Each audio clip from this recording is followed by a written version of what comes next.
ಸೌಂದರ್ಯ ಲಹರಿ ಶ್ಲೋಕ ಸಂಖ್ಯೆ 61.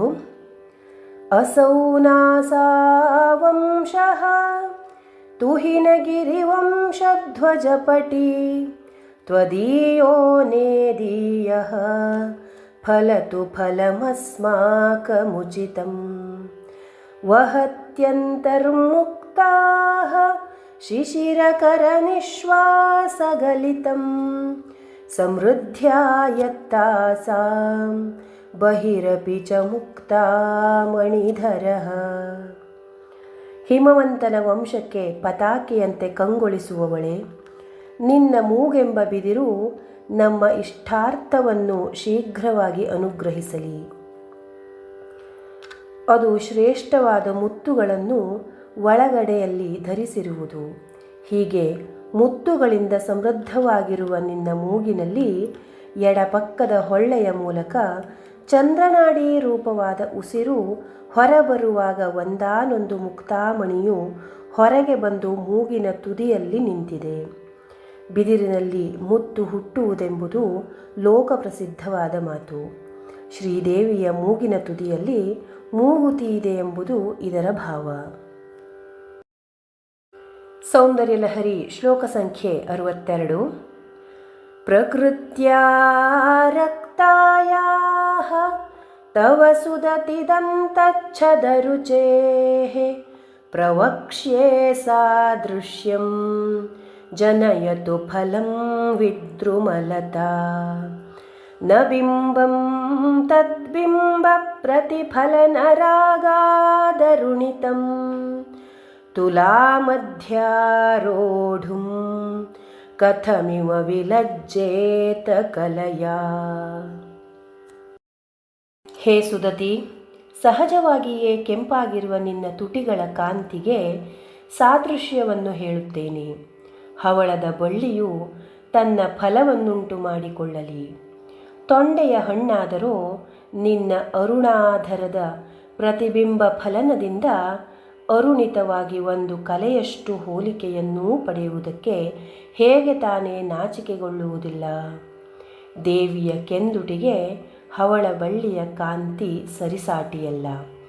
ಅದಕ್ಕೆ ಒಂದು ಫಲ ಹುಟ್ಟಿದರೆ ಅದು ಸಾರ್ಥಕವಾಗಬಹುದು. ದೇವಿಯ ತುಟಿಗೆ ತೊಂಡೆಯ ಹಣ್ಣೂ ಸರಿಯಾದ ಸಾದೃಶ್ಯವಲ್ಲ.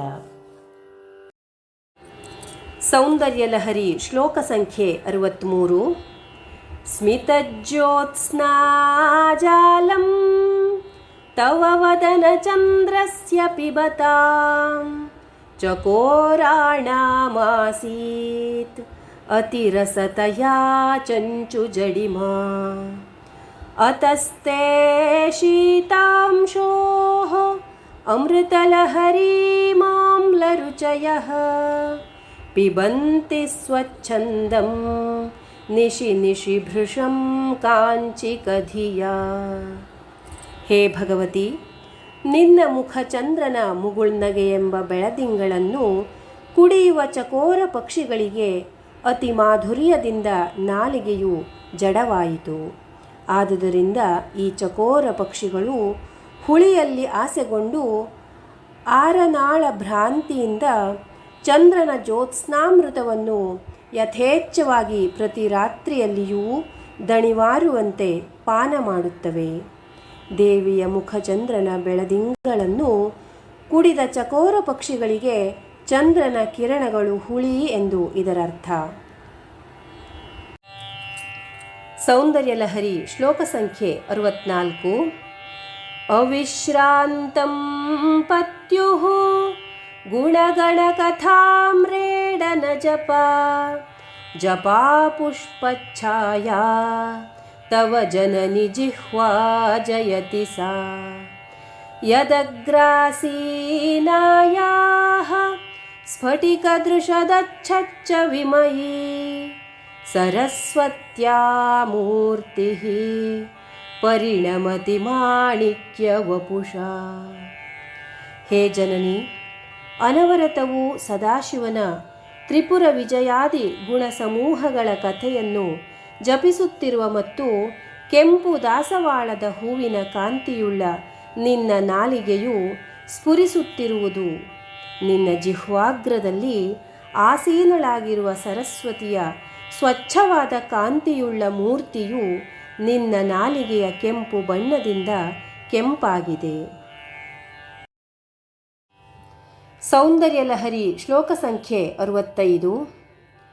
ರಣೇ ಜಿತ್ವಾ ದೈತ್ಯಾನ್ ಅಪಹೃತ ಶಿರಸ್ತ್ರೈಃ ಕವಚಿಭಿಃ ನಿವೃತ್ತೈಶ್ಚಂಡಾಂ ಶತ್ರಿಪುರಹರ ನಿರ್ಮಾಲ್ಯ ವಿಮುಖೈಃ ವಿಶಾಖೇಂದ್ರೋಪೇಂದ್ರೈಃ ಶಶಿವಿಶದ ಕರ್ಪೂರಶಕಲಾ ವಿಲೀಯಂತೆ ಮಾತಃ ತವ ವದನ ತಾಂಬೂಲಕಬಲಾಃ.